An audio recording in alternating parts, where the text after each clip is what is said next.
All right, so get this. Today's deep dive takes us to 14th century Italy. Okay. We're cracking open the mystery of Umberto Eco's The Name of the Rose. All right. But hold on, before you think dusty libraries and monks Oh, chanting, uh-huh. we're talking the 1986 film adaptation. Ah, a visual feast and ripe for analysis. You said it. And what makes this deep dive even cooler, our source material is this Spanish language YouTube video essay. Wow. Talk about a unique lens.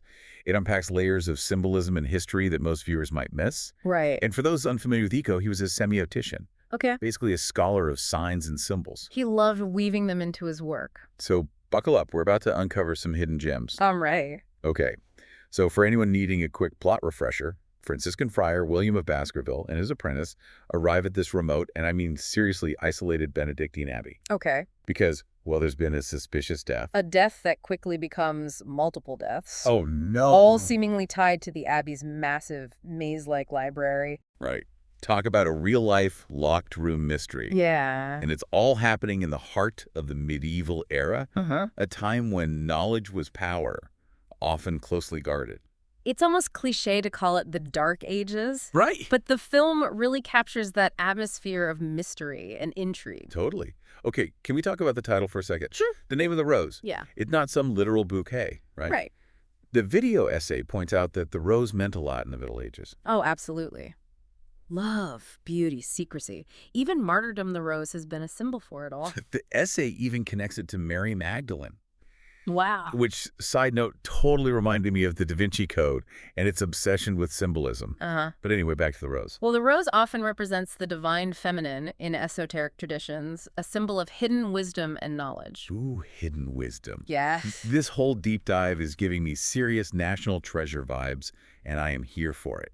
Indeed. And much like uncovering the meaning of a rose, finding the truth can be delicate, multi-layered, even a bit thorny at times. Okay, let's go in the quote book for sure. Right. Gertrude Stein said, "A rose is a rose is a rose." Yeah. That repetition, that insistence on the Yeah. rose's essence. It's like what the film does with its themes. Mhm. What do you think? Absolutely.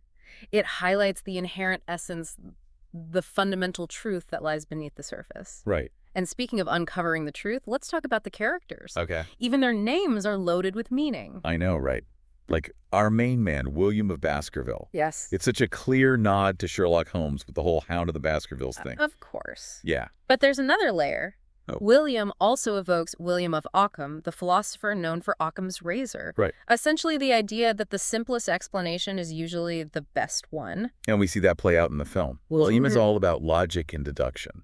Exact. No time for spooky explanations when there's a perfectly logical reason for the murders. It's a principle at work in both detective work and in deciphering symbolism. I like it. Eco loved those layers. Speaking of layers, the essay also pointed out the antagonist named Jorge de Burgos. Yeah. Isn't that a nod to Jorge Luis Borges, the Argentine writer? You caught that. It's a subtle detail, but it speaks to Eco's love of literary illusions and how they enrich the story. It's like he's hiding clues for his readers to discover. Right. But why those specific references? What do they add to this story? Think about it. Sherlock Holmes, William of Ockham, Jorge Luis Borges. These figures represent different facets of knowledge, logic, and storytelling. It's as if Eco is inviting us to engage with these different ways of seeing the world. It's like he's saying, don't just watch the movie, think about it. No. Which, okay, fair enough. Yeah. But there's one plot point I got to ask about the forbidden book about dot comedy. Seriously. A seemingly harmless topic, but one that becomes incredibly dangerous within the walls of that abbey. Right. Why is laughter such a threat? The video essay really made me think about that. Well, laughter can be subversive. It challenges authority, exposes hypocrisy. Imagine the power of that in a rigid hierarchical structure like a medieval monastery. Like that old saying, laughter is the best medicine, except in this case, it's more like laughter is the forbidden potion. Right. It's wild to think about how something we consider so natural, even healthy, could be seen as a threat. It highlights the extent to which knowledge and expression were controlled during that era.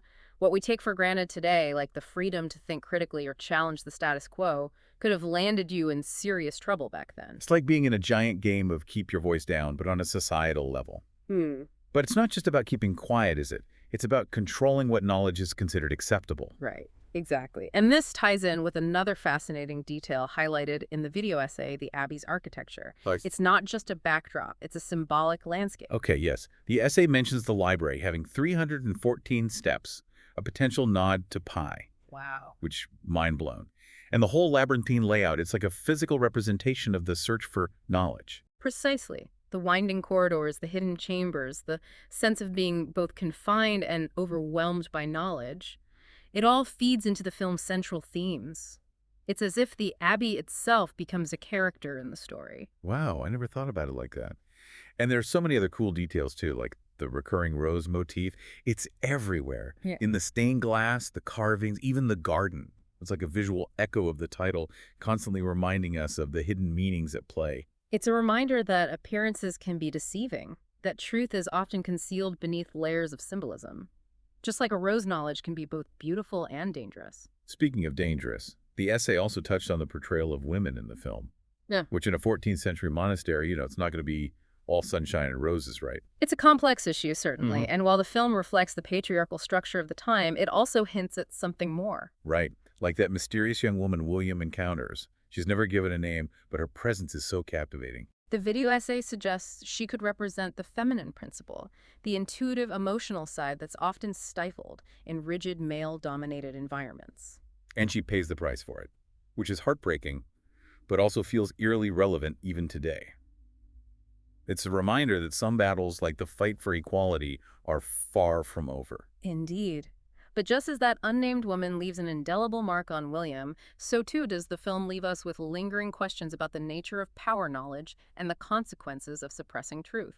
And those questions, I think, are what make The Name of the Rose more than just a historical thriller.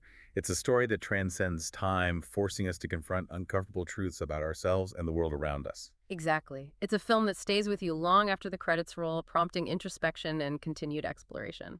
Okay, so we've covered a lot of ground here. We've explored hidden meanings, architectural metaphors, and even a bit of feminist theory, all thanks to this awesome Spanish language video essay. It's amazing how a single source can unlock so many layers of understanding. It really is. It's like having a secret decoder ring for the movie. But before we get too lost in the labyrinth of our own analysis, maybe it's time to shift gears and talk about the film's lasting impact.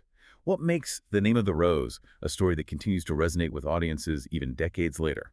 That's a fantastic question, and I think it speaks to the film's ability to tap into something universal, our innate desire to understand the world around us even, or perhaps especially when it's shrouded in mystery. It's true. We're hardwired for stories, aren't we? And The Name of the Rose isn't just any story. It throws you right into this world of forbidden knowledge, secret societies, whispers in the stacks. It's a reminder that the pursuit of knowledge has rarely been without its risks, wouldn't you say? Totally. Thinking back to the essay, I'm struck by how relevant this whole controlled information thing feels.